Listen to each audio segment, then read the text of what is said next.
नमस्कार, महमूदुल चौरसिया। आपका खर्चा आपकी चर्चा हफ्ता दर हफ्ता हम एक बार फिर से लेकर आए हैं न्यूज़ लॉन्ड्री का हिंदी पॉडकास्ट एनएल चर्चा। चर्चा में इस हफ्ते दो खास विषय हैं जिस पर हम आज बातचीत करेंगे। हमारे साथ पूरा एक्सपर्ट का एक पैनल है जो अपनी राय हमें बताएगा, आप लोग भी उससे वाकिफ़ होंगे। पहला मामला है जो कि यूपीएससी के जरिए जो सिविल सेवाओं में लैटरल एंट्री का मामला था, अब उसको अ, सरकार ने वापस ले लिया है। तो इस पर हम बातचीत करेंगे, ये विचार, उसकी ज़रूरत, इसके तमाम पहलुओं पर। इसके अलावा दूसरा एक काफ़ी दिनों से चर्चा में था और उसको लेकर भारत बंद का आह्वान भी हुआ पिछले हफ्ते, काफ़ी उसको लेकर चर्चाएं रहीं। वो था एसटी/एससी का जो रिज़र्वेशन है उसमें सब कैटेगराइजेशन का जो मामला था, और उसमें क्रीमी लेयर को अलग करके और रिज़र्वेशन को फिर से डिस्ट्रीब्यूट करने का एक विचार था जो सुप्रीम कोर्ट ने फैसला दिया था। सरकार का इस पर रुख करीब करीब सामने आ चुका है और वो इसके पक्ष में नहीं है ऐसा कहा जा रहा है, लेकिन अभी तक सरकार ने कोई अपना रुख बहुत स्पष्ट तरीके से सामने नहीं रखा है। तो ये दो विषय हैं जिस पर हम बातचीत करेंगे। हमारे साथ जो लोग आज स्टूडियो में मौजूद हैं, बड़े दिनों बाद सारे के सारे लोग न्यूज़ लॉन्ड्री स्टूडियो में है चर्चा में, कोई ऑनलाइन नहीं है, तो थोड़ा सा चर्चा में आज मज़ा आने वाला है आप लोगों को। मेरे सबसे सामने एकदम बैठे हैं आनंद वर्धन, न्यूज़ लॉन्ड्री के हमारे साथ हैं। आनंद, बहुत बहुत स्वागत आपका। नमस्कार। नमस्कार। और साथ में न्यूज़ लॉन्ड्री के हमारी एक और सहयोगी मनीषा, आपका भी बहुत बहुत स्वागत। और साथ में दो हमारे साथ मेहमान जुड़े हैं। अदिति नारायण पासवान हैं। अदिति दिल्ली यूनिवर्सिटी में शिक्षक हैं, कॉलम्स लिखती रहती हैं। आज ये जो दोनों विषय हैं, इसके इर्द गिर्द इनकी एक्सपर्टीज़ है, उस पर बातचीत करने बहुत बहुत स्वागत है अदिति, आपका भी। बहुत बहुत धन्यवाद, प्रणाम। और मेरे साथ एक और विशेषज्ञ के तौर पर जेएनयू के प्रोफेसर हैं हरीश वानखेड़े साहब, आपका भी बहुत बहुत स्वागत है। तो ये मुख्तसर सा पैनल है आज का, और जो हफ्ते भर की बहुत सारी सुर्खियां हैं, कुछ और जानकारियां हैं, उनको मैं आप लोगों से, कुछ अपील है न्यूज़ लॉन्ड्री की जो आप लोगों को लगे हाथ कर देता हूं, क्योंकि एक बार बातचीत शुरू होगी तो फिर हम लोग बातचीत में मुब्तला हो जाएंगे। तो एक दो छोटी छोटी जानकारियाँ। एक तो हमारा जो एनएल सेना प्रोजेक्ट है जो कि गज़ा में चल रही लड़ाई है इज़राइल और हमास के बीच, उससे जुड़ा हमारा एनएल सेना प्रोजेक्ट है, और वहाँ पर हमारी टीम जा रही है। श्रीनिवासन जैन सीनियर जर्नलिस्ट हैं, उनके साथ दो और प्रोड्यूसर जाएंगे उनके साथ। तो आप लोगों को इस एनएल सेना प्रोजेक्ट को समर्थन करना है, क्योंकि न्यूज़ लॉन्ड्री किसी तरह का विज्ञापन नहीं लेता, पूरी तरह से हम अपने सब्सक्राइबर के भरोसे काम करते हैं। तो इस एनएल सेना प्रोजेक्ट को जल्द से जल्द पूरा करवाने में हमारी मदद करें।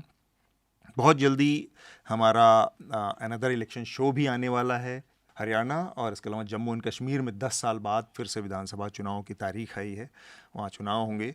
तो हमारी टीम, मैं और मनीषा भी इस चुनाव को कवर करेंगे। चर्चा पे वॉल के पीछे हो गई है, बार बार हम आपसे कहते हैं, पिछले 3-4 हफ्ते हो गए। उसको सुनने के लिए, ये तमाम जो पैनल है हमारे साथ, इनकी बातों को जानने के लिए आपको न्यूज़ लॉन्ड्री को सब्सक्राइब करना पड़ेगा। न्यूज़ लॉन्ड्री के सब्सक्राइबर्स को ही अब चर्चा और तमाम जो हमारे अदर दूसरे पॉडकास्ट हैं वो उनको ही उपलब्ध होंगे। और एक नया हमारा सब्सक्रिप्शन का ऑफ़र है जो कि 4 महीने का एक मुफ्त सब्सक्रिप्शन का ऑफ़र था, जिसकी कीमत आमतौर पर 1200 रुपये होती है, लेकिन इस समय एक विशेष ऑफ़र चल रहा है जिसके तहत आप 999 रुपये में न्यूज़ लॉन्ड्री का ये 4 महीने का सब्सक्रिप्शन ले सकते हैं। जो सबसे पहला हमारा मामला है, उसमें सुप्रीम कोर्ट ने जो फैसला दिया था कि SC/ST का जो रिज़र्वेशन है उसमें क्रीमी लेयर का जो मसला है उसको करना चाहिए। और 2002 में ये इससे जुड़े 5 बेंच की एक संविधान पीठ का एक फ़ैसला ऑलरेडी आ चुका था और उसने इस विचार को खारिज किया था। तो फिर उसके बाद ये 7 जजों की बेंच थी जिसने इस फैसले को पलटते हुए अब इसमें सुधार की ज़रूरत बताया है। थोड़ा बहुत जो मैं पढ़ रहा था तो हमने ये हमारी समझ में आया था कि जब पिछली बार ये खारिज हुआ था उसमें कुछ टेक्निकलिटीज़ थी, और उसमें एक टेक्निकलिटी ये थी कि जो ST/SC का रिजर्वेशन है उसका आधार जो बनाया गया था, जो आर्टिकल मेरे ख्याल से 242 के सब क्लॉज है, उसमें ये बात बहुत साफ साफ लिखी हुई मेंशन है कि इसका लेना देना ये था कि जो अछूत या छुआछूत या अस्पृश्यता वाली जो पूरी समस्या है उसको करने के लिए, उससे लड़ने के लिए, उसका सामना करने के लिए रिजर्वेशन की ज़रूरत है। और ये कोई मतलब सामाजिक स्तर को आप बढ़ाने की का वो रिजर्वेशन नहीं था ST/SC। संविधान में जो आरक्षण है वो सामाजिक और शैक्षणिक पिछड़ेपन का उसका आधार बनाया गया जी।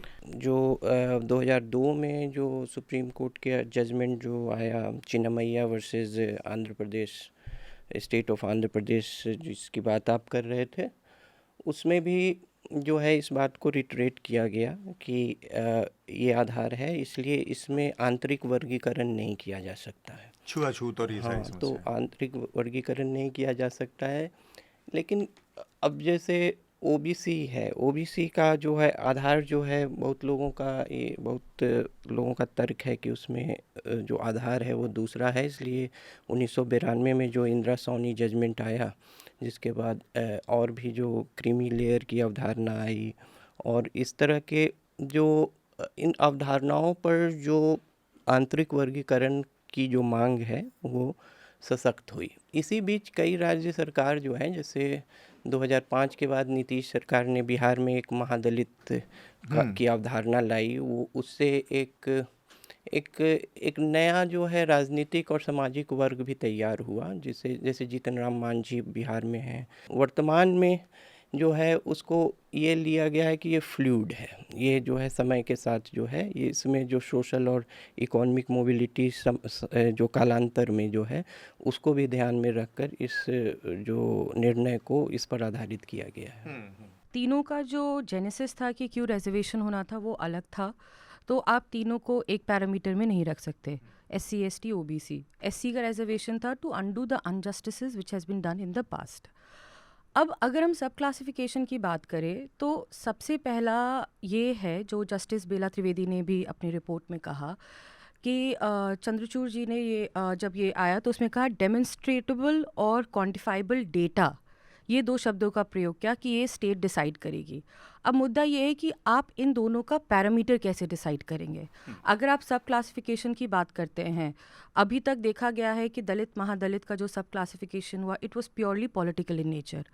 द थिंग इज़ कि शेड्यूल कास्ट, शेड्यूल ट्राइब को अब सिर्फ पॉलिटिकल नहीं, सोशल, कल्चरल और इकोनॉमिक एम्पावरमेंट और मोबिलिटी की ज़रूरत है। ये सब क्लासिफिकेशन आके जो अभी कास्ट का एक डिस्कोर्स शुरू हुआ है हमारे देश में, वो बहुत वीक हो जाएगा। अगर आज भी आज़ादी के 75 या 78 ईयर्स के बाद हम लोग नॉट फाउंड सूटेबल हैं, तब रिजर्वेशन को किसी और तरीके से देखने की ज़रूरत है, ना कि सब क्लासिफिकेशन लाने की। और सब क्लासिफिकेशन में अगर आप ये बात करें trickle down the benefits of social justice to the last, या अंत्योदय की बात करें, या पर वो आप trickle down to the last, who is the marginalised among the marginalised, that is a new discourse which needs to be discussed. KR Narayanan राष्ट्रपति थे, दलित राष्ट्रपति थे हमारे, तो उनकी जो पुत्री हैं वो इंडियन फॉरेन सर्विस ऑफिसर थी, मतलब। और उस समय भी समाचार पत्रों में एक बहस थी कि अब राष्ट्रपति की भी पुत्री को क्या IFS में एंट्री आरक्षण के आधार पे मिली थी, तो भाई कौन वंचित है। सो कंसेप्चुअली अगर सब कैटेगराइजेशन की बात करें तो मुझे काफ़ी लॉजिकल लगता है। अगर हम हिस्ट्री में जाके देखें, या कुछ पेपर्स इस पे ज़्यादा स्टडी नहीं हुई है जैसे आपने बोला, लेकिन फिर भी जैसे 1975 में पंजाब का केस आता है, कांग्रेस गवर्नमेंट है जैल सिंह की, वो चाहते हैं कि मजहबी सिख और जो सैनिटेशन वर्कर्स हैं, वाल्मीकिस हैं, उनको हम अकाली दल से हटा के अपने फोल्ड में लाएं। तो थिंकिंग पॉलिटिकल है, लेकिन एक सोशल रियलिटी है कि मजहबी सिख्स जो एग्रीकल्चरल लेबरर्स हैं और वाल्मीकि जो सैनिटेशन वर्कर्स हैं, वो कोटा बेनिफिट उस तरह ले ही नहीं पाते हैं जैसे कि जो लेदर वर्किंग कास्ट हैं वेस्टर्न यूपी और पंजाब में, क्योंकि ब्रिटिश के ज़माने से लेदर गुड्स का डिमांड रहा है, डिमांड से इनकम है, इनकम डिस्पोजेबल है, आप पढ़ सकते हैं, आप थोड़े ज़्यादा सक्षम हैं। और इसमें एक बहुत इंटरेस्टिंग EPW 2007 में 2 सोशियोलॉजिस्ट्स, मैं इंडियन एक्सप्रेस के एक पीस से पढ़ रही हूँ, दलित सब क्लासिफिकेशन इन पंजाब में, वो लिखते हैं कि IAS में 105 officers from SCs, only 3 belong to Balmiki and Mazhabis, even though they accounted for 42% of the state's scheduled caste population. So ज़रूर इसका मतलब पॉलिटिक्स भी मैं हमेशा नेगेटिव नहीं देखती हूँ, क्योंकि पॉलिटिशियन करें तो गलत ही होगा, क्योंकि पॉलिटिक्स बहुत ज़मीन से जुड़ा है और पॉलिटिक्स और सोशल जस्टिस का नाता इंडिया में बहुत एक साथ है। कि अगर आप खुद देखेंगे कि जो डिमांड्स उठी भी है पंजाब में या महाराष्ट्र में या आंध्र प्रदेश में, वो केवल रिजर्वेशन की डिमांड नहीं थी, वो एक लार्जर सोशल जस्टिस की वेलफेयर पॉलिसीज़ कैसे निचले स्तर तक जाए इसके लिए डिमांड थी।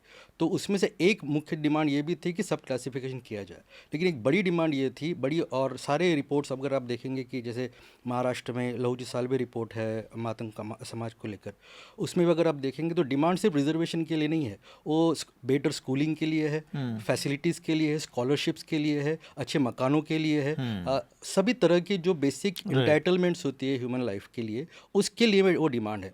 और उन सारों को खारिज करते हुए जो एक डिमांड पकड़ी गई वो है कि रिजर्वेशन दे दिया जाए, और उसके वजह से जो रिफ्ट पैदा की जा रही है एक समाज के अंदर, जिसका बुनियादी जो रीज़न था कि वो सारे के सारे लोग अनटचेबिलिटी की वजह से ग्रसित है, और इसलिए उस आधार पर उनको रिजर्वेशन दिया जाए।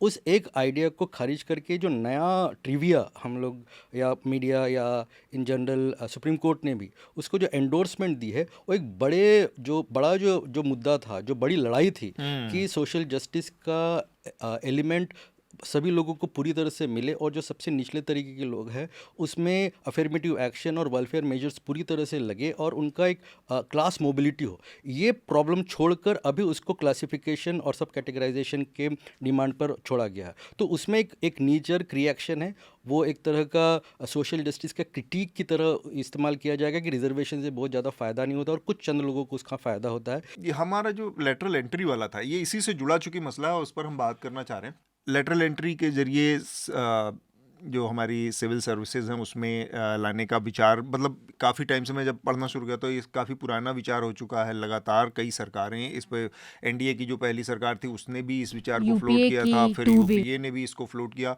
लास्ट में उसने उनकी एटलीस्ट जॉइंट सेक्रेटरी लेवल पे इस तरह के लोगों को लाया जाए जो अपने सब्जेक्ट एक्सपर्टीज़ हों। तो ये जो विचार है इसमें मुझे लगता है कि नरेंद्र मोदी ने इसको अमली जामा पहनाया पहले सेकेंड टर्म में अपने, जो कि नहीं, इनफैक्ट पहले ही टर्म में 2018 के बाद से ही इसमें लेटरल एंट्री में नियुक्तियां हो गई थी। पहला ही टर्म उनका जो था, यूपीए भी नहीं कर पाई थी, और एनडीए ने भी जब डीओपीटी के जो उसके सुझाव आए थे उसको देखते हुए अपने कदम पीछे खींच लिए थे। आनंद, जैसे लेटरल एंट्री कोई नई चीज़ नहीं है। आप मनमोहन सिंह वित्त सचिव कैसे बने थे? वो तो आईएएस से नहीं आए थे, वो वित्त सचिव भी थे वित्त मंत्री बनने से पहले। मोंटेक सिंह अहलूवालिया इकोनॉमिस्ट थे, वित्त सचिव बने। तो और भी कई ये दो नाम जो हैं तुरंत आ रहे हैं दिमाग में, और ऐसे कई नाम हैं।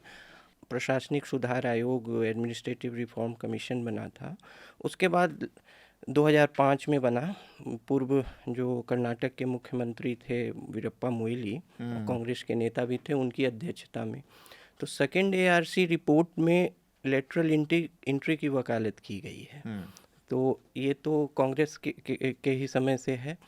और 6th पे कमीशन ने भी लेटरल एंट्री की वकालत की।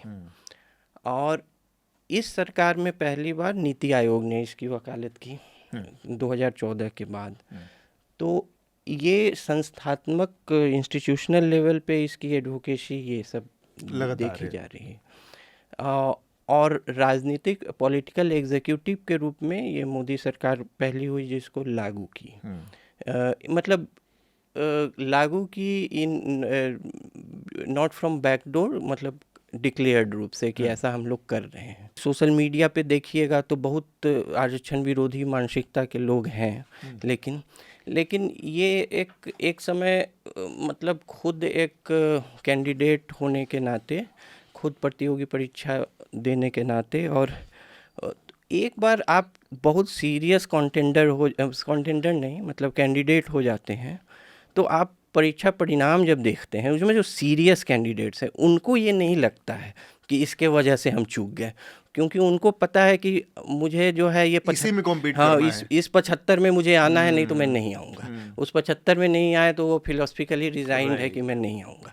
ये जो मेरे ख्याल से नॉन सीरियस लोग जो हैं, अब मैंने नहीं सीरियस यूपीएससी कैंडिडेट्स में देखा है कभी बहुत रिजर्वेशन, एंटी रिजर्वेशन कुछ बोल रहे हैं, या क्योंकि मेरे ख्याल से उनके पास उतना समय भी नहीं है। उनका उस रियलिटी से कॉपी इन कर गया एक बार आदमी माइंड दिमाग के साथ, उनका फोकस है कि भाई इसमें मुझे आना है। मेरा इसमें बहुत ही रेडिकल सा व्यू है जो लोगों को शायद अजीब सा लगेगा। मुझे यूपीएससी समझ नहीं आता है, मुझे लगता है सब कुछ लैटरली होना चाहिए। ये यूपीएससी एग्ज़ाम, और मैं इसको राव एकेडमी में जो अभी 3 डेथ्स हुई उसके टाइम भी मैं ये काफ़ी सोच रही थी, चर्चाएं भी हुई।